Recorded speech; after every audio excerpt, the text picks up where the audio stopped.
Hi friends, నేను మీ అంజని. మీరు చూస్తున్నది ఎస్ఆర్కే హర్రర్ స్టోరీస్. మరి స్టోరీలోకి వెళ్ళబోయే ముందు నాదొక చిన్న request. For best realistic horror and thrilling experience కోసం తప్పకుండా హెడ్సెట్ని అయితే పెట్టుకోండి. అండ్ మీ హారర్ స్టోరీస్ నాతో షేర్ చేసుకోవాలి, మన ఛానల్లో వినాలి అనుకుంటే నా ఇన్స్టాగ్రామ్ ఐడిని డిస్క్రిప్షన్లోనైతే ఇస్తున్నాను. అక్కడికి వచ్చి మీ స్టోరీని నాతో షేర్ చేసుకోవచ్చు. మరి ఇంకెంత ఆలస్యం, లేట్ చేయకుండా వీడియోలోకి వెళ్ళిపోదామా?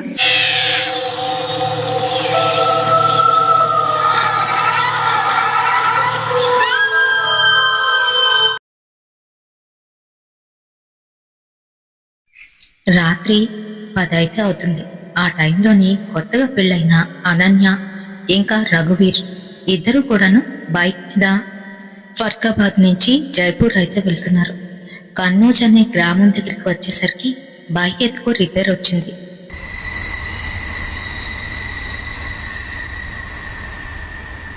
ఏమైంది రఘు అని అడుగుతుంది. అదే నాకు అర్థం కావట్లేదు. అన్నీ చెక్ చేసుకున్నాను, కానీ బైక్ ఎందుకు ఆగిపోయిందో అదే అర్థం కావట్లేదు అంటూ ఒకసారి దిగమన్నాడు. చుట్టూ అంతా కూడాను పెద్ద పెద్ద చెట్లు, పైగా వెన్నెల కురుస్తున్న రాత్రి అది, పౌర్ణమి. ఆ వెన్నెల్లో రోడ్డంతా నిర్మానుష్యంగా రెండు వైపులా పెద్ద పెద్ద చెట్లతోని అతి భయంకరంగానైతే కనిపిస్తుంది వాళ్ళకి.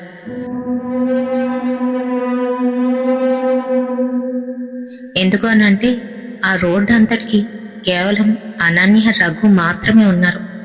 రఘు బైక్ ఏమైంది అని చెప్పి తను చెక్ చేస్తున్నాడు. అనన్యని పిలిచి కొంచెం ఫ్లాష్ లైట్ అయ్యవా అని అన్నాడు. తన సెల్ ఫోన్ తీసి ఫ్లాష్ లైట్ అయితే వేసింది. ఈలోగా రోడ్ అవతల నుంచి, అంటే చుట్టుపక్కల చెట్లు ఉన్నాయి అనుకున్నాం కదా, ఆ చెట్లలో నుంచి ఏదో ఒక పెద్ద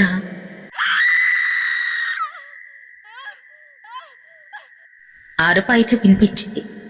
అంతే, అనన్య భయపడిపోయింది. ఏంటది రఘు, ఏంటది అని అంటుంది.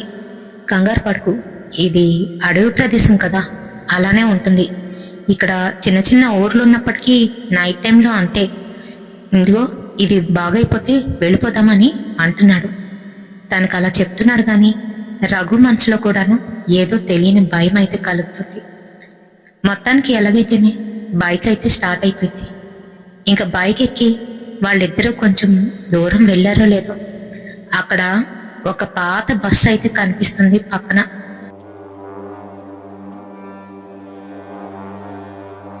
అది రోడ్డుకి చాలా దూరంలోనైతే ఉంది. మరి అది చూస్తే బాగా కాలిపోయినట్టుగానైతే కనిపిస్తుంది. రఘువీర్కి అక్కడ ఏం జరిగిందో తెలుసు. తను అటుకేసి చూడకుండా తొందరగా బైక్ని అయితే ముందుకు పోనిస్తున్నాడు. రఘు, అక్కడ చూసావా అంటూ అనన్య అయితే అంటుంది. ఏయ్ వద్దొద్దు, తర్వాత మాట్లాడుకుందాం, అటు చూడుకో అని చెప్తున్నాడు. ఎందుకు అని అడుగుతుంది. వద్దన్నాను అంతే అంటూ వాళ్ళు ముందుకు వెళ్ళిపోతుంటే వాళ్ళ ఎదురుగా ఒక కప్పులు అయితే వచ్చి నించున్నారు. వాళ్ళు చూడ్డానికి బాగా తెల్లగా, కనుగుడ్లు రెండు కూడాను తెల్లగానైతే ఉన్నాయి. కనుపాప అయితే కనిపించడం లేదు. వాళ్ళని చూడగానే వీళ్ళైతే భయపడిపోయారు. సడన్ గా రఘు వాళ్ళని తప్పించుకోబోయేసరికి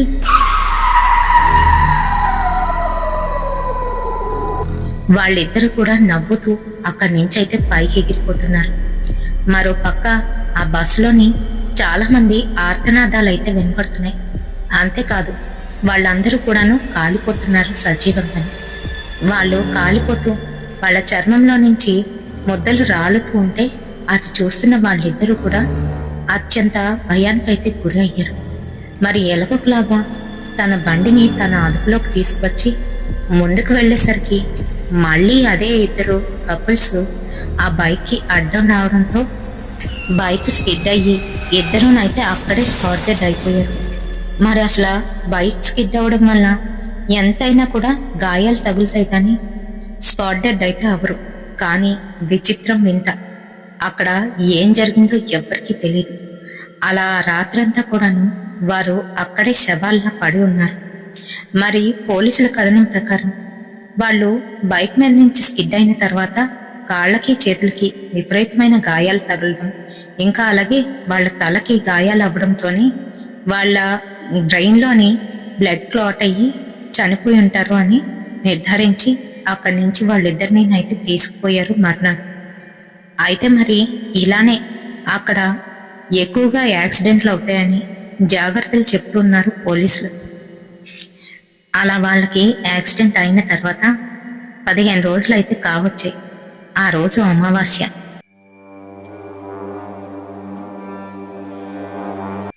మరి ఒక లారీ డ్రైవరు లారీని నడుపుతూ ముందుకైతే వెళ్తున్నాడు. తనతో పాటు ఒక క్లీనర్ అయితే ఉన్నాడు. ఇద్దరు ఫుల్గా తినేసి కొంచెంగా తాగేసి ఇంకా స్టార్ట్ అయ్యారు. వాళ్ళ లోడ్ని వాళ్ళు జైపూర్లోనైతే అప్పచెప్పాలి. మరి అందుకనే మార్నింగ్ కల్లాను ఆ పని పూర్తి చేసుకోవాలి అని డ్రైవరు అతి వేగంగానైతే నడిపిస్తున్నాడు. లోపలున్న క్లీనరు, అన్నా కొంచెం మెల్లగా నడపన్నా, తినేది మొత్తం ఇక్కడే కక్కిసేటట్టున్నాను, నువ్వు అంత ఫాస్ట్గా తీస్తున్నావేంటి, అయినా రాత్రి సమయంలో అని అంటున్నాడు. ఈ రోడ్డంతా చూసావు కదా ఎలా ఉందో, పైగా ఈరోజు అమావాస్య కూడాను, చిమ్మ చీకటిగానైతే ఉంది. ఈ రోడ్డు మీద రాత్రి సమయంలో మనలాంటి వాళ్ళు ఎవరూ రారు, ఎవరో అడపా తడప తప్ప. అందుకనే వెహికల్స్ లేనప్పుడే తొందరగా కొట్టేయాలి. అంతేకాదు తెల్లవారేసరికి మనం ఈ లోడ్ని అయితే అప్పచెప్పాలి అని అంటున్నాడు. వాళ్ళు కొంచెం దూరం అయితే వెళ్ళారు. అన్నా పక్కనాపవా, అర్జెంట్ అని అంటున్నాడు. రే నువ్వు అంటూ పక్కనైతే ఆపాడు. ఇంక ఈలోగా లోపలున్న క్లీనర్ రాము కిందకైతే దిగాడు. తన పని కానించుకోవడానికి అటుపక్కున్న తుప్పల వైపు అయితే వెళ్తున్నాడు.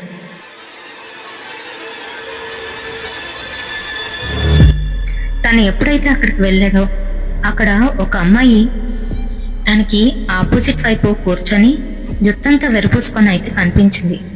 ఒక్కసారిగా తుల్లిపడ్డాడు.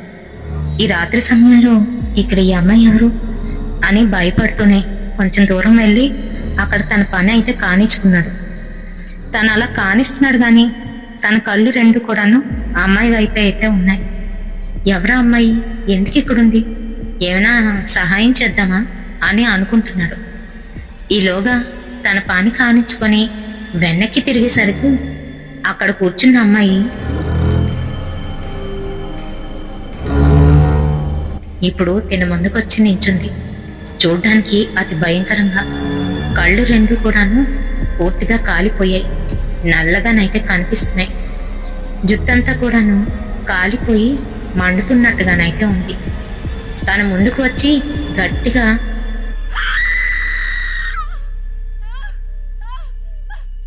అరుపైతే అరిచింది. అంతే, జడిచిపోయాడు. అక్కడి నుంచి గట్టి గట్టిగా అరుచుకుంటూ అన్నా అన్నా అంటూ లారీ దగ్గరికి అయితే వచ్చాడు. గబుక్కున లారీ అయితే ఎక్కేశాడు. ఏమైందిరా అంత కంగారు పడిపోతున్నా అని అంటూ ఉంటే, అన్నా ఇక్కడ దెయ్యం ఉందన్నా, పద పద నువ్వు పోనీ అని అంటున్నాడు. మరి అందుకనే ఎక్కడ పడితే అక్కడ దిక్కకూడదు, సరే సరే అంటూ బండినైతే స్టార్ట్ చేస్తున్నాడు. కానీ బండి ఎంతకీ స్టార్ట్ అవ్వనంటుంది, మొర ఇస్తుంది. మొత్తానికి ఎలాగైతేనే మళ్ళీ ఒకసారి కిందకి దిగి బండిలో ఏం ఫాల్ట్ ఉందా అని చెక్ చేసి మళ్ళీ బండినైతే స్టార్ట్ చేశాడు. ఈసారి బండి ఎటువంటి ఆటంకం లేకుండా ముందుకైతే వెళ్తుంది. అంతా నిభ్రమ అయి ఉంటుంది. అయినా అలాంటి సమయాల్లోనే మరీ అంత లోపలికి ఎందుకురా వెళ్ళడం అని అంటూ నవ్వుతున్నాడు. నువ్వు కళ్ళారా చూడలేదు కాబట్టి ఎన్నైనా చెప్తావన్నా, అది నా ముందుకొచ్చి నించుండేసరికి నాకు చాలా భయం వేసింది అని చెప్పేసరికి వీళ్ళ లారీకి ఎదురుగాను ఒక ఫ్యామిలీ వచ్చి నించున్నారు. అంతే, వాళ్ళని తప్పించిపోయి లారీని పక్కకైతే తిప్పేశాడు లారీ డ్రైవర్.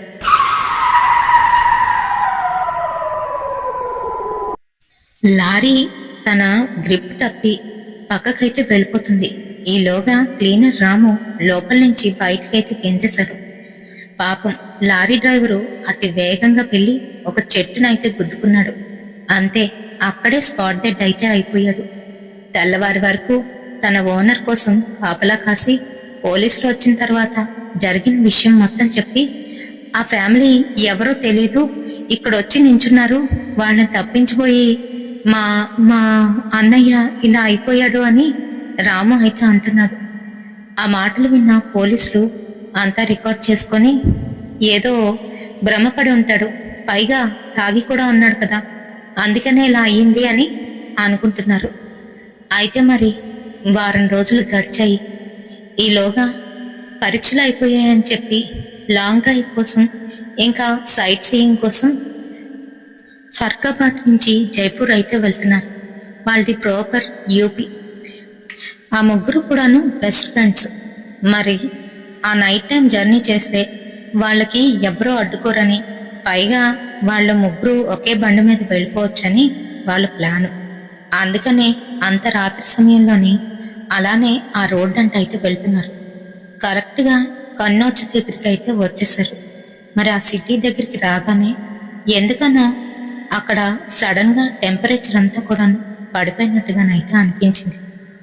ఈలోగా ముందున డ్రైవ్ చేస్తున్న హరీష్, రే నాకు అర్జెంట్ రా అని అంటున్నాడు. సరే పక్కన ఒక దగ్గర ఆపు అని అంటే సరేనని పక్కకు తీసి బండినైతే ఆపి కిందకైతే దిగిపోయారు. అందరూ కూడా అదే పనిలోనైతే ఉన్నారు. అక్కడ ఒక పెద్ద చెట్టు, ఆ చెట్టు దగ్గరికి వెళ్ళి నించున్నాడు హరీష్. తన పని చేస్తూ ఉంటే పైనుంచి తన్నెవరో చూస్తున్నట్టుగా, తనన్నే అబ్జర్వ్ చేస్తున్నట్టుగానైతే అనిపించింది. ఏంటది అని తల పైకెత్తి చూసేసరికి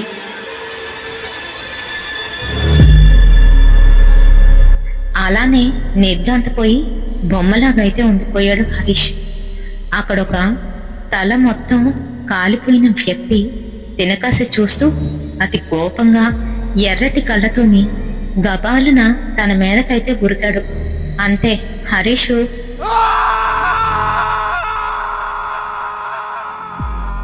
గట్టిగా అరుస్తూ అక్కడి నుంచి అయితే పరుగంతుకున్నాడు. హరీష్ హరీష్ అంటూ వాళ్ళ ఫ్రెండు సంజయ్, ప్రకాష్ ఇద్దరు కూడాను హరీష్ వెనకట్లే పరిగెడుతున్నారు. కానీ హరీష్ ఎవరో తనని తరుముతున్నట్టు వెనక్కి వెనక్కి చూస్తూ భయపడిపోతూ ముందుకైతే పరిగెట్టేస్తున్నాడు. రే ఆగరా హరీష్, ముందుకు చూడరా, ఏదైనా వెహికల్ వచ్చిందంటే అంతే సంగతిలో అని గట్టిగానైతే అరుస్తూ హెచ్చరిస్తున్నారు. ఈలోగా అక్కడున్న ఒక రాతిని తనుకొని ముందుకైతే పడిపోయాడు. ఎప్పుడైతే అలా పడ్డాడో తను సృహలోకి అయితే వచ్చాడు. అలా ముందుకి బొక్కబోర్లో పడ్డంతోనే తన పెదాలకైతే దెబ్బ తగిలి అక్కడి నుంచి రక్తం వస్తుంది. ఇంకా అది చూస్తున్న వాళ్ళ ఫ్రెండ్స్ ఇద్దరు కూడాను, రే హరీష్ ఏమైందిరా నీకు, ఎందుకలా పరిగెట్టావు అంటూ తన్ని లేవదీశారు. సరే ఇంకిక్కడ ఎక్కువసేపు ఉండవద్దు, వెళ్ళిపోదాం అనుకునే సమయానికి అక్కడ క్లైమేట్ ఉన్నట్టుండి బాగా చల్లగానైతే మారిపోయింది. ఏవో అరుపులు అక్కడి నుంచి, అదే ఆ బస్సున్న చోటు నుంచి ఏవేవో అరుపులు కేకలు అయితే వినపడుతున్నాయి. ఇంక వాళ్ళు అర్జెంటుగా అక్కడి నుంచి బయలుదేరిపోయారు. వారు అలా మోటార్ బైక్ మీద వెళ్తూ ఉంటే వాళ్ళ వెనకాతల ఒక చిన్న పిల్లాడి ఆత్మ పరిగెడుతూ వాళ్ళనే వెంబడించింది. వాళ్ళు చాలా దూరం వెళ్ళినప్పటికీ కూడాను ఆ ఆత్మ అలానే వాళ్ళని ఆగమంటూ వాళ్ళ వెనకే వచ్చే సమయంలోనే అనుకోకుండాను బైకు కంట్రోల్ తప్పింది. అంతే, ఒక పెద్ద యాక్సిడెంట్. అందులోని ఇద్దరు స్నేహితులు కూడా చనిపోయారు. హరీష్ పిచ్చివాడిలాగైతే మారిపోయాడు. అసలు ఎందుకలా జరుగుతుంది, అక్కడికి వచ్చేసరికి ఎందుకలా అవుతుంది? ఆ ఊరు ఆ కన్నౌజ్ అనే గ్రామం దగ్గర, ముఖ్యంగాను అక్కడ ఏం జరిగింది అని తెలియాలంటే 3 నెలల క్రితంకైతే వెళ్ళాలి. 3 నెలల క్రితం అక్కడ ఒక పెద్ద యాక్సిడెంట్ అయితే అయ్యింది. Double decker bus, Farrukhabad to Jaipur వెళ్తున్న ఈ డబుల్ డెక్కర్ బస్సులోని దాదాపుగా 70 మంది ప్యాసింజర్స్ అయితే ఉన్నారు. మరి మీ అందరికీ తెలిసిందే ప్రైవేట్ సర్వీసెస్ ఎలా ఉంటాయి అనేది. విమల్ ప్రైవేట్ సర్వీస్ వల్ల ఈ బస్సు చాలా ఫాస్ట్గానైతే వెళ్తుంది. పైగా ఆ టైంలోని పెద్దగాను అక్కడ వెహికల్స్ అయితే ఉండవు. అందుకనే చాలా ఫాస్ట్గానైతే కొడుతున్నాడు డ్రైవర్. మరి ఫర్కాబాద్ నుంచి జైపూర్ వెళ్ళడానికి దాదాపుగా 7:48 నిమిషాలు అయితే పడుతుంది. మరి జర్నీ చేస్తున్న ప్యాసింజర్స్కి ఎటువంటి అసౌకర్యం కలగకుండా లోపల టీవీ ఇంకా ఏసీ కూడా ఉంటుంది. అంతేకాదు మధ్య మధ్యలోని డాబాలు ఉంటే అక్కడ ఆపడం ఇవన్నీ కూడా కామనే. అయితే మరి ఆ టైంలోని అదే ఆ రాత్రి సమయంలోని చాలా ఫాస్ట్గానైతే వెళ్తుంది. ఈలోగా ఎలా వచ్చిందో తెలీదు, అవతల నుంచి ఒక పెద్ద ట్రక్ అయితే వస్తుంది. అది కూడా ఫాస్ట్గానైతే వస్తుంది. అనుకోకుండా రెండు గుద్దుకోవడం అయితే జరిగాయి.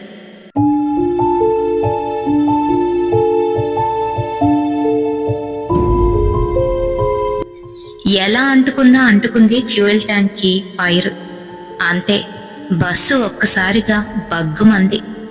అందులో ఉన్న జనాలు కొత్తగా పెళ్ళైన వారు, ఇంకా కడుపుతో ఉన్నవారు, అంతేకాకుండా కపుల్స్ చాలా మందే ఉన్నారు. చిన్నపిల్లలు, పెద్దవాళ్ళు, ముసలి వాళ్ళు కూడా ఉన్నారు. ట్రక్ను గుద్దుకోవడం ఒక షాక్ అయితే, ఆ షాక్లో నుంచి తేరుకోకముందే ఫ్యూయల్ ట్యాంక్ అంటుకొని లోపల మంటలు చెలరేగడంతో వాళ్ళు బయటికి వద్దామని ప్రయత్నించే లోపే చాలా మంది కాలిపోయారు. దాదాపు 50 మందిలాగా అందులోనే శిథిలంగానైతే తగలబడిపోయారు.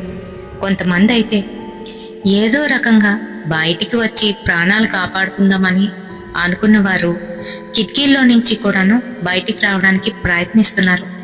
అలా కిటికీలో నుంచి వచ్చిన ఒకరు, ఇద్దరు, ముగ్గురు అలానే ఉండి కాలిపోయారు. వారి తలలు, ఒళ్ళు, చర్మం అంతా కూడాను కాలిపోతూ అక్కడే రాలుతూ కనిపిస్తోంది. రాత్రి సమయంలోని ఈ బ్లాస్ట్ అవ్వడం, పైగా అది ఊరికి 2-3 కిలోమీటర్ల దూరంలో ఉన్నప్పటికీ కూడాను ఆ బ్లాస్ట్ అయిన సౌండ్, ఇంకా వాళ్ళ అరుపులు అయితే ఊర్లోకైతే వినిపించాయి. మరి ఊరు జనాలందరూ కూడా పరిగెత్తి వెళ్ళి చూసేసరికి అప్పటికే జరగవలసిన ప్రమాదం అంతా కూడా జరిగిపోయింది. వాళ్ళు పోలీసుల్ని ఇంకా సహాయక బృందాలని పిలిచేలోకే అంతా అయిపోయింది.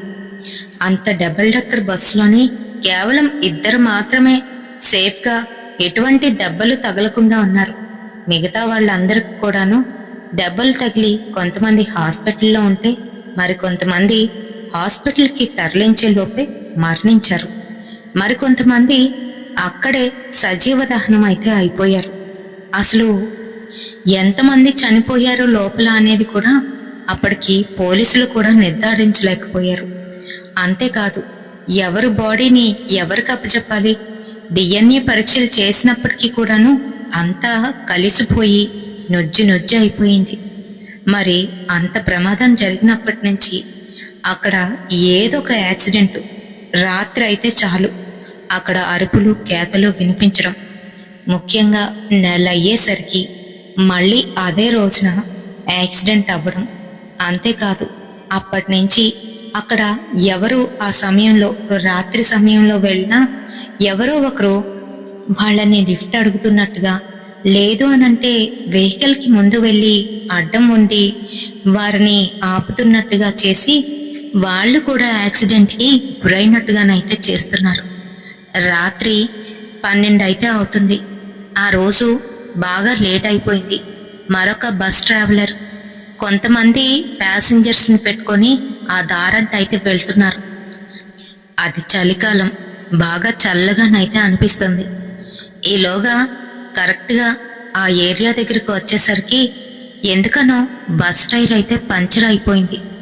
అంతే, అందరూ అరే ఏమైంది అని చూసేలోగే బస్ డ్రైవరు వెంటనే బస్ని అదుపు చేసి పక్కకైతే ఆపేశాడు. వాళ్ళందరినీ కిందకి దిగమని చెప్పి స్టెప్ని మార్చడం కోసం డ్రైవరు, క్లీనరు, కండక్టర్ అయితే ప్రయత్నిస్తున్నారు. మరి ప్యాసింజర్స్కి అసౌకర్యం కోసం చింతిస్తున్నామని చెప్పి వారిని జాగ్రత్తగా లోపలే ఉండమని చెప్పారు. అయినా ఎక్కడ వింటారు చెప్పండి. ఆ సమయంలోని బయటికి వచ్చి ఇక్కడ లొకేషన్ బాగుందని కొంతమంది అనుకుంటుంటే, మరికొంతమంది వారు నేచర్ కాల్స్కి అయితే వెళ్తున్నారు. మరి అలానే కొంతమంది ప్యాసింజర్స్ అయితే దిగారు. మరి టీనేజ్లో ఉన్న వాళ్ళ సంగతి అయితే అసలు చెప్పనక్కర్లేదు. ఏది వద్దంటామో అదే చేస్తూ ఉంటారు.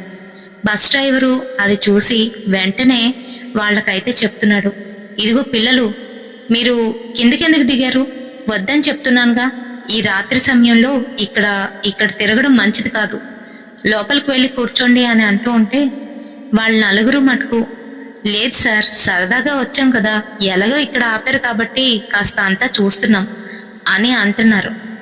వారు ఎక్కడ ఆ కిందనున్న ఆ చెడిపోయిన బస్ దగ్గరికి వెళ్తారో అని భయపడుతున్నాడు డ్రైవర్. ఇప్పటి వరకు ఆ కింద పడ్డ ఆ బస్సునైతే తీయలేదు. ఎందుకనంటే కొన్ని అనివార్య కారణాల వల్ల అలానే ఆ బస్ని వదిలేశారు. మరి ఆ బస్సుని చూడగానే వీళ్ళందరూ కూడా ఇదేంటి, అక్కడ బస్సు ఉంది, అది కూడా బాగా తగలబడిపోయినట్టుంది అని అనుకుంటున్నారు. ఈలోగా సోనియా ఇలా అంటుంది, 4 months బ్యాక్ మనం న్యూస్ పేపర్లో చూసాం కదా, అదే ఈ ఏరియా, అదే బస్సు అనుకుంటానని అంటుంది. మరి వాళ్ళ బ్యాచ్లో 2 అబ్బాయిలు 2 అమ్మాయిలు, వాళ్ళు అప్పటికే రిలేషన్లోనైతే ఉన్నారు. సరదాగా ట్రిప్ కోసమని జైపూర్ అయితే వెళ్తున్నారు. మధ్యలోని ఆగిన బస్తీకి వీళ్ళు అక్కడికి వెళ్ళాలని చూస్తున్నారు. అప్పటికే డ్రైవర్ అయితే వద్దని వాళ్ళని వారించాడు. అయినా కూడా ఎక్కడ వింటారు చెప్పండి, ఉడుకు రక్తం అలానే ఉంటుంది. మరి ఇంకా టైం పడుతుందని చెప్పి మెల్లగా బస్ డ్రైవరు కళ్ళు కప్పి వీళ్ళు అక్కడికైతే చేరుకుంటున్నారు. అది రాత్రి సమయం. పైగా ఆ బస్సులో చాలా మంది చనిపోయి ఇప్పటికే ప్రాతల్లాగా అయితే తిరుగుతున్నారు. వాటి సంగతి అయితే వీళ్ళకి తెలీదు. ఆ బస్ దగ్గరికి వెళ్తూ ఉంటే క్లైమేట్ ఉన్నట్టుండి చాలా చల్లగానైతే మారిపోయినట్టుగా అనిపించింది. ఇంక దగ్గరికి వెళ్తూ ఉంటే అతి భీకరంగా ఎవరో అరుస్తున్నట్టుగానైతే వీళ్ళకి వినిపిస్తున్నాయి. అంతే, మరి దగ్గరికి వెళ్ళాలా వద్దా అని ఆగిపోయారు. స్వప్న సోనియా చెయ్యి అయితే పట్టుకుంది. నాకు భయం వేస్తుంది, వెనక్కి వెళ్ళిపోదామని అంటూ ఉంటే సుధీర్, రాజు ఎందుకంత భయపడతావు, మేమున్నాంగా, రారా అంటూ తన చేతులు గట్టిగా పట్టుకొని ముందుకైతే తీసుకువెళ్తున్నారు. వాళ్ళు అలా దగ్గరికి వెళ్ళేసరికి బస్సులోని ఎవరో కదులుతున్నట్టుగానైతే అనిపించింది స్వప్నకి. లోపల ఎవరో ఉన్నారే, నాకు భయం వేస్తుంది, వెనక్కి వెళ్ళిపోదామని స్వప్న 10కి 10 సార్లు అంటూ ఉంటే రాజు కోపం వచ్చి, అయితే సరే నువ్వు వెళ్ళిపో, నువ్వు వెళ్ళి బస్సులో కూర్చో, మేమిది చూసుకొని వస్తామని అంటున్నాడు. వద్దొద్దు, నేను మీతో వస్తాను అంటూ స్వప్న వాళ్లతోనైతే వెళ్ళింది. ఇంకా బస్ దగ్గరికి వెళ్ళేసరికి బాగా కాలుతున్న వాసన అయితే వస్తుంది. అంతేకాదు ఆ యాష్ అంతా కూడాను గాల్లోని ఎగురుతూ వాళ్ళనైతే తాకుతుంది. మరి అది చూడడానికి అతి భయంకరంగా పూర్తిగా కాలిపోయి అయితే ఉంది. మరి మెల్లగాను ఆ బస్ ఎక్కి చూద్దామని రాజు అయితే అంటున్నాడు. సుధీర్కి ఎందుకనో అది మంచి పద్ధతి కాదు, వెనక్కి వెళ్ళిపోదామని తనకైతే చెప్పాడు. కానీ వినలేదు రాజు. ఒకసారి ఎక్కి చూడడంలో తప్పేముంది, ఒకే ఒకసారి, అసలు ఏముందో చూద్దాం రా అంటూ లోపలికైతే వెళ్ళారు. అంతే, లోపలంతా కూడాను చీకటిగా అంతా కాలిపోయి బూడిద వాసన అయితే వస్తుంది. అంతేకాదు ఉన్నట్టుండి బస్ మొత్తం చల్లగానైతే మారిపోయింది. స్వప్న పక్కనున్న సోనియా చేపట్టుకొని, నాకెందుకో భయం వేస్తుందే, వెళ్ళిపోదామని అంటుంది. దూరం నుంచి సోనియా ఎవరితోనే మాట్లాడుతున్నావు అని అడిగేసరికి పక్కకు తిరిగి చూస్తే అది సోనియా కాదు, ఎవరో మరొక అమ్మాయి. పూర్తిగా కాలిపోయి తన కళ్ళు గుడ్లు బయటికైతే వచ్చేసున్నాయి. మొహం మీద ఉన్న చర్మం అంతా కూడాను పూర్తిగా కాలిపోయి పురుగులు పాకుతూ తన దగ్గరకు వచ్చి తన మొహంలో మొహం పెట్టి గట్టిగానైతే అరిచింది. అంతే, ఇంకా స్వప్న కళ్ళు తిరిగి బస్సులోనైతే పడిపోయింది. సుధీర్ వెంటనే వెళ్ళి స్వప్న అని లేపడానికి ప్రయత్నిస్తున్నా తను అన్కాన్షియస్ అయిపోయింది. మెల్లగాను స్వప్నని లేవదీసి బయటకైతే తీసుకువస్తున్నారు. ఈలోగా దూరంగా బస్సు హార్న్ కొడుతూ అందరినీ కూడా పిలుస్తున్నాడు డ్రైవర్. ఎక్కడికి వెళ్లారు, అందరూ వచ్చేసేయండి, బస్ బాగైపోయింది, వెళ్ళిపోతుంది బస్సు అని చెప్తున్నాడు. అంతే, వీళ్ళు టెన్షన్తోని ఇంకా బస్ దగ్గరికి వెళ్ళాలి అని వెళ్తూ ఉంటే వెనకాతలున్న రాజు కాళ్ళని ఎవరో పట్టుకొని బలంగా లాగినట్టుగానైతే అయ్యింది. అంతే, తను ముందుకు పడబోతూ అక్కడున్న రాడ్నైతే పట్టుకున్నాడు. వెనక్కి తిరిగి చూస్తే అక్కడ ఎవ్వరూ లేరు. ఇంకా భయంతోనే గబగబా తను కూడా బస్సు అయితే దిగేశాడు. వీళ్ళ నలుగురు కూడాను వాళ్ళు వెళ్తున్న బస్ వైపు అయితే వెళ్తున్నారు. స్వప్నని సోనియా అయితే పట్టుకొని మెల్లగా తీసుకువెళ్తుంది. ఈలోగా వెనకట్లున్న రాజు అలానే ఉండిపోయి తిరిగి మళ్ళీ ఆ బస్ వైపు అయితే వెళ్ళిపోతున్నాడు. అది చూసిన సుధీరు, రేయ్ నీకేమైనా పిచ్చెక్కిందా? మనం ఎక్కాల్సిన బస్సు వెళ్ళిపోతుంది, త్వరగా రా అని పిలుస్తూ ఉంటే రాజు మటుకు అవేమీ కూడా పట్టించుకోకుండా ఎవరో తను పిలుస్తున్నట్టు పూర్తిగా దాని ట్రాన్స్లోకి వెళ్ళి అలానే నడుచుకుంటూ వెళ్ళిపోతున్నాడు వెనక్కి. అది చూస్తున్న సోనియా, స్వప్న, ఏ రాజు త్వరగా రా అని గట్టిగానైతే అరుస్తున్నారు. మీరు వెళ్ళి బస్సుకి కూర్చోండి, నేను వెళ్ళి వాడిని తీసుకొస్తాను, డ్రైవర్కి చెప్పండి అప్పుడే స్టార్ట్ చేయొద్దని చెప్పి తనైతే మళ్ళీ వెనక్కి వెళ్ళాడు. సుధీరు గబగబా పరిగెట్టుకుంటూ రాజు దగ్గరికి వెళ్ళేసరికి రాజు ఆ బస్సు అయితే ఎక్కేశాడు. రేయ్ రారా, ఎక్కడికి వెళ్తున్నావు అని తన కాలర్ని పట్టుకుంటే అది విడిపించుకొని తను ఆ బస్ చివరినున్న ఒక సీట్ దగ్గరికి వెళ్ళి కూర్చుని ఉన్నాడు. అటేటో చూస్తున్నాడు. ఏదేదో తనలో తానే మాట్లాడుకుంటున్నాడు. ఏమైంది వీడికి అంటూ దగ్గరికి వెళ్ళి, రేయ్ మనం వెళ్లాల్సిన బస్సు అది, ఇది కాదు, పద వెళ్ళిపోతుంది అని రాజు చెయ్యినైతే పట్టుకున్నాడు. అంతే, కోపంగాను తన కాస్త చూస్తూ తన చేతిని పట్టుకొని గట్టిగానైతే కొరికేశాడు. సుధీరు గట్టిగా అరుస్తున్నాడు. అంతే, ఒక్కసారిగా బస్సులోని వాతావరణం అంతా కూడా మారిపోయింది. అక్కడ ఎవరెవరో ఇప్పుడు కనిపిస్తున్నారో సుధీర్కి. వాళ్ళందరూ అతి దారుణంగా కాలిపోయి అయితే ఉన్నారు. వాళ్ళందరూ సుధీర్ దగ్గరికి, రాజు దగ్గరికి అయితే వస్తున్నారు. సుధీరు గట్టిగా అరుస్తున్నాడు. ఆ అరుపులు విన్న స్వప్న, సోనియా ఆ బస్ డ్రైవర్కి అయితే చెప్పారు, వాళ్ళిద్దరూ అక్కడ ఉండిపోయారు, ఆ బస్ ఎక్కారు అని. అంతే, బస్ డ్రైవరు, క్లీనరు ఇంకా కండక్టరు ముగ్గురు కూడాను మరి కొంతమందిని తీసుకొని ఆ బస్ దగ్గరికి వెళ్ళి వాళ్ళిద్దరిని జాగ్రత్తగా అక్కడి నుంచి బయటకైతే తీసుకొచ్చారు. పాపం రాజు పూర్తిగాను పిచ్చెక్కిన వాడిలాగైతే అయిపోయాడు. ఏం మాట్లాడట్లేదు, అలానే ఉన్నాడు. సుధీర్ పరిస్థితి చూస్తుంటే తన చేతిని గట్టిగా కొరికేయడంతోనే అక్కడి నుంచి రక్తం కూడా వస్తుంది. మొత్తానికి ఎలాగైతేనే వాళ్ళని అక్కడి నుంచి సురక్షితంగా తీసుకువెళ్ళిపోయారు. ఆ తర్వాత ఆ ఊరి ప్రజలందరికీ కూడాను ఇలాంటి ఇన్సిడెంట్స్ తరచుగా జరగడం, ఆ ఏరియాలోని యాక్సిడెంట్స్ జరగడంతోనే అక్కడ ఒక పెద్ద హోమాన్నే చేపించారు. ఆ బస్సులో ఉన్న ఆత్మలకి శాంతి కలిగేటట్టు ఆ హోమాన్ని అయితే చేపించడం జరిగింది.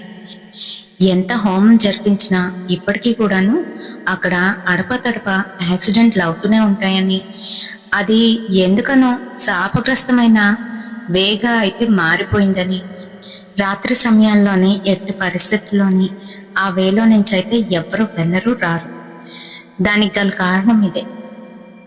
ఎవరైనా తెలియని వారు అక్కడ రాత్రి సమయంలో ప్రయాణం చేస్తే ఖచ్చితంగా ఎవరో ఒకరు లిఫ్ట్ అడుగుతున్నట్టు, మధ్యలో వచ్చి నించున్నట్టు, లేదు ట్రక్స్ కానీ లేదంటే బస్సెస్ కానీ వెళ్తున్నప్పుడు ఎవరైనా మధ్యలో వచ్చి నించొని ఆపుతున్నట్టుగా కనిపించడం, ఇవన్నీ కూడా అక్కడ జరుగుతాయని, సడన్ గా అక్కడికి వెళ్ళేసరికి ఉన్నట్టుండి టెంపరేచర్ పడిపోవడం, అంతేకాకుండా ఏదో ఒక అదృశ్య శక్తి కంట్రోల్ తప్పేటట్టు చేస్తుందని అక్కడ వాళ్ళైతే చెప్పుకుంటూ ఉంటారు. అక్కడ ఇప్పటికీ కూడాను అడపతడప యాక్సిడెంట్లు జరుగుతాయని వాళ్ళైతే అనుకుంటారు. ఇండియాలోనే సెకండ్ బిగ్గెస్ట్ యాక్సిడెంట్ అయితే అక్కడ జరిగింది. మరి ఈ రియల్ ఇన్సిడెంట్ మీకు ఎలా అనిపించింది? నేను ఒక పోడ్కాస్ట్లోని చూశాను, నాకు బాగా నచ్చి మీతోనైతే షేర్ చేస్తున్నాను. మరి వీడియో నచ్చితే తప్పకుండా ఒక లైక్ అయితే వేయండి, షేర్ చేయండి మన ఫ్రెండ్స్ అండ్ ఫ్యామిలీ మెంబర్స్కి. లాస్ట్ వీడియోకి మనకు వచ్చిన కామెంట్స్ ఎవరెవరు చేశారు, ఎక్కడి నుంచి వచ్చాయనేది చూసేద్దామా. మరి వీరమణి సిస్టర్, విజయకృష్ణ రాణి సిస్టర్, బాసన విజయ సిస్టర్, వస్తా సిస్టర్, బాలాజీ గారు, రవిశంకర్ గారు, స్వర్ణ నుంచి మురళీకృష్ణ గారు, ఇంకా గౌతమ్ గారు, Bali Lakshmi sister, N Lakshmi sister, Tulasi sister, Jyothi sister, Swathi sister, Rajeena sister, Ruby sister, Rajeshwari గారు, రవీంద్ర అన్నయ్య, మోనిక, ఇందిరాస్ కిచెన్ నుంచి ఇందిరా గారు, దునిషా షేక్ అనే అకౌంట్ నుంచి hi sister, Ramalakshmi sister, Indira's kitchen నుంచి ఇందిరా గారు, ధనరాజ్ బ్రదర్, సంధ్య సిస్టర్, అమలు సిస్టర్, షేక్ జబీబుల్లా గారు, అండ్ ప్రత్యేకించి CTV colours of life Chandraja Vadapalli sister కి థ్యాంక్స్ అయితే చెప్పుకుంటున్నాను. నాలాంటి చిన్న ఛానల్స్ కి కూడా వచ్చి కామెంట్ పెట్టి ఛానల్ ని సబ్స్క్రైబ్ చేసుకున్నందుకు అండ్ మీ అందరికీ కూడాను నాకు సపోర్ట్ చేస్తున్నందుకు చాలా థ్యాంక్స్ అండి.